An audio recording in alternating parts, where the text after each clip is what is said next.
শান্ত হব না গো মাবুদ।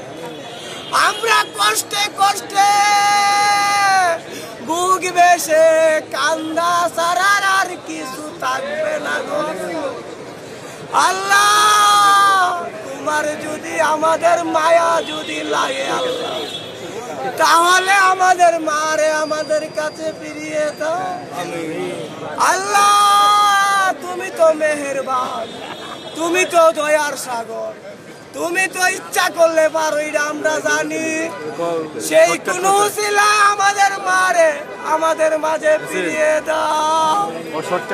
আর এখান থেকে আমাদের মার জন্য রোজা রাখতেছে, নামাজ পড়তেছে, যে কোনো উসিলা আমাদের মারে।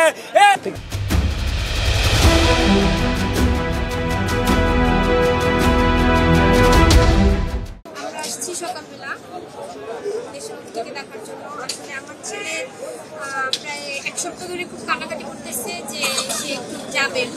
যখনই শুনতে পাই যে দেশনেত্রী বেগম খালেদা জিয়া অসুস্থ, আমরা আমার এলাকায় বিভিন্ন জায়গায় আমরা মিলাদ ও দোয়া মাহফিলের আয়োজন করি।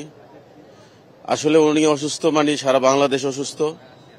আজকে আমি অত্যন্ত ভারাক্রান্ত একজন মন নিয়ে এখানে এসেছি।